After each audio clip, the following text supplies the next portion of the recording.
تو یہ قرآن ایک معجزہ ہے. یہ ہو سکتا ہے مستقبل میں کیا کچھ اس سے پتہ چلے گا اور لوگ کیا کیا چیزیں اس میں سے نکالیں گے. مے بی اور مے ناٹ بی. بالکل ٹھیک. یہ اس کے لیے کوئی ہم حتمی تعین. دیکھیں میرے پاس ایک آدمی آیا, وہ کہتا ہے کہ قرآن, میں نے پوچھا کیا کر رہے ہو؟ کہتا میں آج کل تحقیق کر رہا ہوں. اچھا. میں نے سمجھا شاید ایم فل کر رہا ہوگا, پی ایچ ڈی کر رہا ہوگا. صحیح. تو میں نے کہا کیا, یہ کئی سال پرانی بات. تو میں نے کہا کیا تحقیق؟ کہتا قرآن پہ تحقیق کر رہا ہوں. اچھا. تو میں نے کہا ایم فل کر رہے ہو, پی ایچ ڈی کر؟ کہتے نہیں. میں نے کہا پی ایچ ڈی؟ کہتا نہیں. میں نے کہا کس ڈگری کے لیے آپ تحقیق؟ کہتے نہیں ڈگری کے لیے نہیں کر رہا. صحیح. تو میں نے کہا کیا تحقیق کر رہا ہوں؟ صحیح. باہر لمبی بات ہے, خلاصہ اس کا یہ ہے کہ وہ آدمی سائنس ٹیچر تھا. اچھا. اور اس نے کہا کہ میں قرآن کی اس طرح کی آیات پڑھتا تھا, الم تری کیف فعل ربک باصحاب الفیل, کیا تم نے دیکھا نہیں کہ ہم نے اصحاب فیل کے ساتھ کیا کیا؟ صحیح. اچھا. وہ کہتا ہے میں اس طرح کی چیزیں پڑھتا تھا تو میں کہتا تھا میں نے تو نہیں دیکھا. قرآن کہتا ہے الم تری, کیا تم نے دیکھا نہیں؟ میں کہتا تھا میں نے تو نہیں دیکھا. یہ قرآن کیا کہتا ہے؟ صحیح.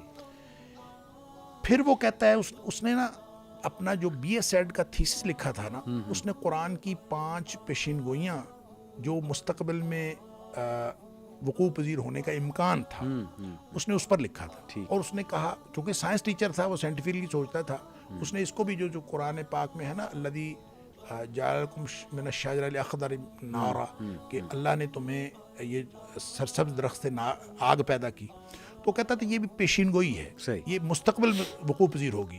وہ یہ کہتا تھا کہ یہ جو کیا نام ہے درخت جو چھوڑتے ہیں نا رات کو, یہ کاربن ڈائی آکسائڈ, مجھے اتنا پتہ بھی نہیں ہے سائنس کا, کاربن ڈائی آکسائڈ یہ چھوڑتے ہیں اور آکسیجن یہ لیتے ہیں.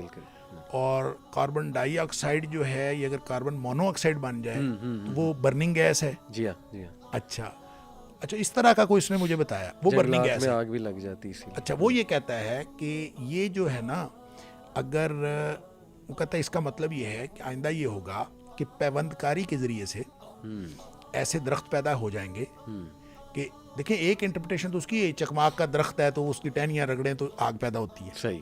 لیکن وہ کہتا ہے ایک دوسری انٹرپریٹیشن یہ مستقبل میں ہوگی. کیا کہ وہ کہتا ہے کہ یہ ایک درخت ہوگا اور وہ یہ بار بار یہ کر کے نا پیوند کاری, تو ایک ایسا درخت پیدا کر لیا جائے گا سائنٹیفکلی جس میں سے برننگ گیس نکلے گی. صحیح. اور وہ گھروں میں ہر گھر میں ایک درخت لگا لیا جائے گا, بجائے گیس کا سلنڈر لینے کے اور گیس کا کنیکشن لینے کے, ہر گھر میں ایک درخت ہوگا.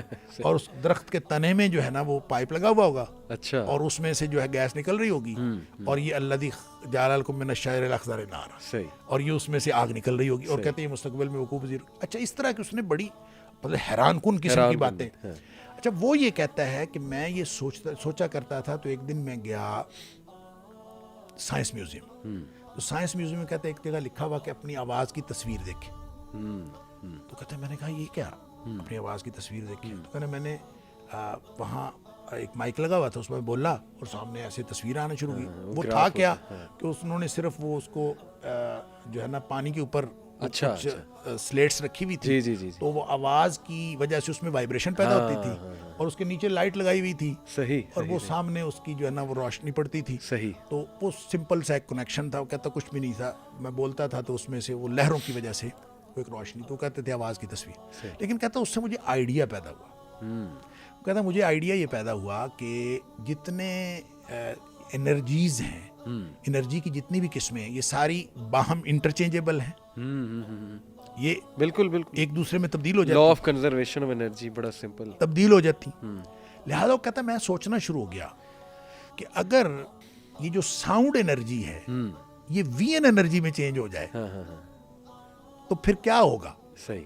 اگر وہ ایسا کوئی پرفیکٹ سرکٹ بنایا جائے جس میں آدمی جو بولے اس کی تصویر نظر آئے تو وہ کیا ہوگا. صحیح.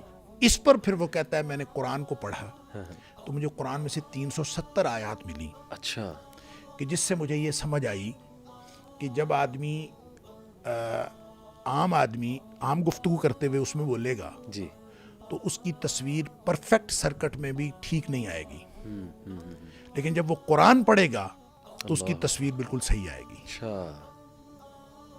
اچھا اس نے یہ نتیجہ نکالا قرآن پاک کی 370 آیات سے. مثلا وہ کہتا ہے کہ دیکھیں قرآن نے کہا الحمدللہ الذی انزل علی عبدہ الکتاب ولم یجعل لہ عوجا, سورہ کہف پہ بھی آیا کہ اللہ نے اپنے بندے پر کچھ کتاب نازل کی جس میں کوئی ٹیڑھ نہیں رکھی. تو کہتا ہے کہ مثلا میں کہتا ہوں کہ مجھے ایک گلاس پانی دے دیجئے, تو اس میں کون سی ٹیڑھ ہے؟ کہتا ہے میں بھی کہہ سکتا ہوں کہ میری گفتگو میں بھی کوئی ٹیڑھ نہیں ہے, سادہ فکر ہے, اس میں ٹیڑھ کوئی نہیں ہے.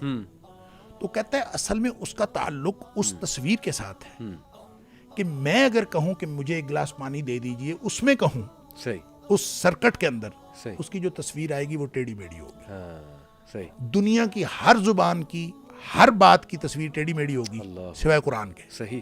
اور قرآن جب پڑھا جائے گا تو اس کی تصویر جو ہے, اور پھر اس نے یہ بھی کہا کہ قرآن جب نازل ہوا تھا تو وہ زباندانی کا دور تھا, تو قرآن نے سارے زباندانوں کو مات دے دی. آج ویڈیو کا دور ہے اور قرآن نے ویڈیو کے دور میں ویڈیو والوں کو سب کو مات دے دی.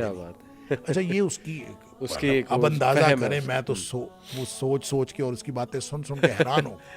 لیکن بہرحال شیخ قرآن کے اندر کیا کچھ ہے جی ہم اندازہ نہیں کر سکتے. اور ان ساری چیزوں کو دیکھیں وقوع پذیر ہوتا ہے کہ نہیں. اچھا اس کو ہمارے ایک استاد جو ہے نا اس کو پکڑ کے یو ای ٹی لے گئے, اور یو ای ٹی میں الیکٹرانکس ڈپارٹمنٹ کے ہیڈ سے ملاقات کرو.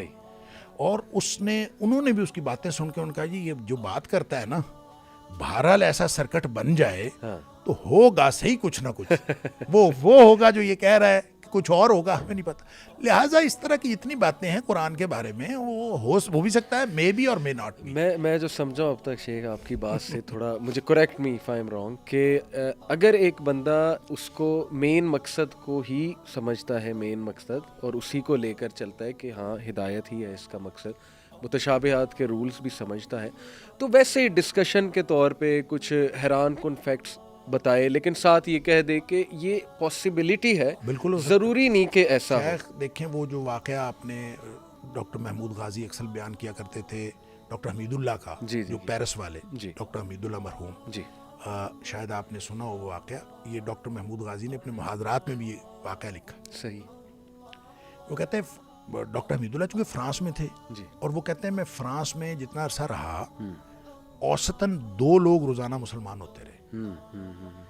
اور وہ کہتے ہیں کہ جو بھی میرے پاس مسلمان ہونے آتا تھا میں لکھ لیتا تھا, اس سے پوچھتا تھا تم مسلمان کیوں ہوئے, تو 7 وجہ لکھ لیتا تھا کہ یہ مسلمان کیوں. صحیح.